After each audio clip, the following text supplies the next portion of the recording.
Welcome to Woodland & Co. CPAs. As it is your first day, we're going to look at a training video. We're going to look at the company Healthcare Services Group. Have you heard of them before?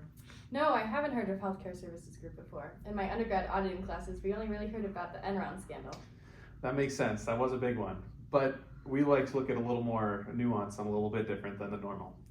We're going to look at Mr. John Shea, the CFO of Healthcare Services Group, and their controller, Mrs. Daria Warner.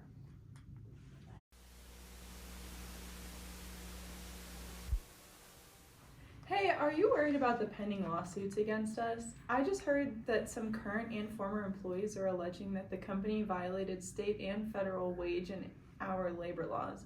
Will this affect our reporting and earnings per share? Yeah, I'm worried about meeting our consensus estimates for earnings per share. It's going to be a stretch based on our current costs. Plus, we could miss out on our bonus for the next quarter. Me too.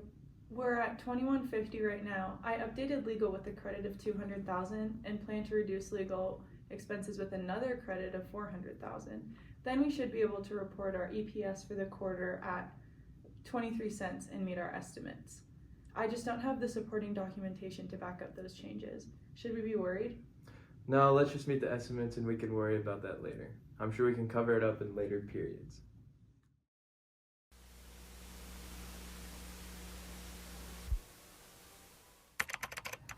Hello, Daria and John. I'd like to discuss a concern I have with your financial statements. Have there been any changes to contingent or outstanding litigations for the Kelly case?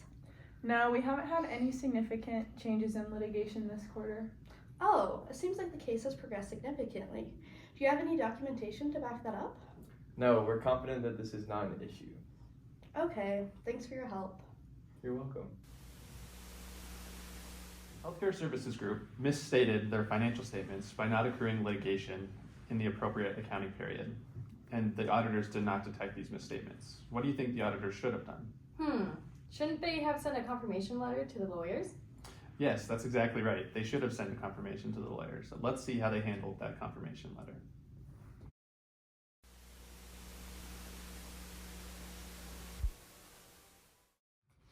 I'm working on getting the lawyer's letter to check on the condition of the Kelly lawsuit case. Great, let me know when we get it. Sounds good.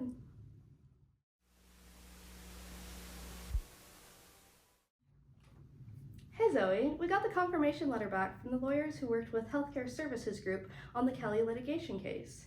Here it is. Great, thanks. Ooh, don't you need to look at that? I thought the letter had the status of the cases as well as any procedural developments and settlement discussions. No, you already talked to management and they told us there was no new litigation and they haven't changed any of their loss contingency accounting policies. Okay, I guess I won't worry about it then. That doesn't make any sense to me. Why would they just trust management and not open the letters? They also didn't seem concerned that there wasn't any supporting documentation behind the management's claim that there wasn't any significant changes in litigation. Exactly. The audit team did not properly apply auditing standards for risk management and the client's lawyers concerning litigation. Oh, what are those standards and what should the auditors have done?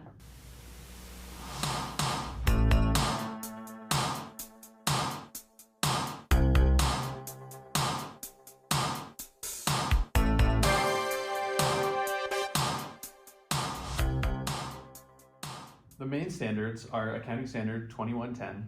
This is about identifying and assessing risk of material misstatement. Accounting Standard 2301, which relates to the auditor's response to that risk, and Accounting Standard 2505, which provides guidance on the inquiry of the client's lawyer. Do you have any idea how these could have been applied? The auditing team should have been aware of the motivation management had to misstate financial statements and recognize that there was a high risk that they would do so. And they should have been more diligent when they were considering the letters from the lawyers. That's great. Now let's look at what management thought about the accrual for litigation.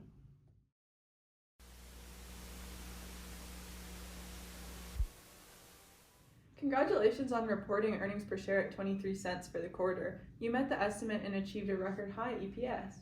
Remember the Kelly litigation case? If we had accrued the loss, we would have only been able to report earnings per share of 17 cents and miss the estimate by 25%. I couldn't risk it. I thought it was probable and reasonably estimable. It was, but I wanted to hit the consensus estimates. We can fix it later.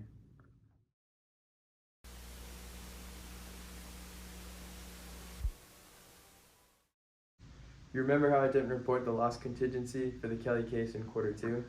I recorded it this quarter because the court granted final approval.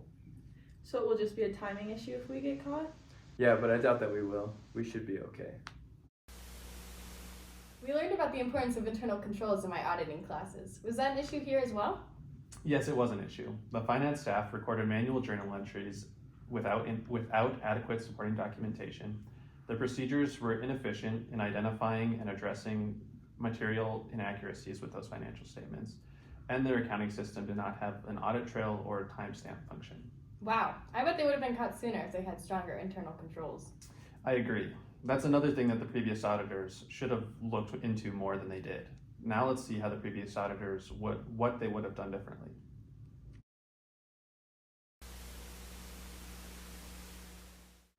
Hey Zoe, do you ever think about what we could have done to catch the healthcare service group's misstatements in the Kelly case earlier? Yeah, I do. I probably should have read the lawyer's letter like you said. Yeah, and I probably should have questioned why management didn't have any documentation to back up that there were no changes to the litigation. Yeah, they didn't keep much documentation at all now that I think about it. There were a lot of weird adjusting entries without any documentation. Well, I'm just glad they ended up getting caught eventually. Hopefully this case can be a lesson to new auditors and they'll do better in the future. Wow, I can't believe that the previous auditors didn't catch the misstatements. Yeah, you would think someone in the audit team would have caught it. That's why it's so important to be thorough, ask questions, and work together with the audit team on your engagements. Now I hope you're feeling ready to begin working on your first audit engagement, Healthcare Services Group audit of the 2024 financial statements.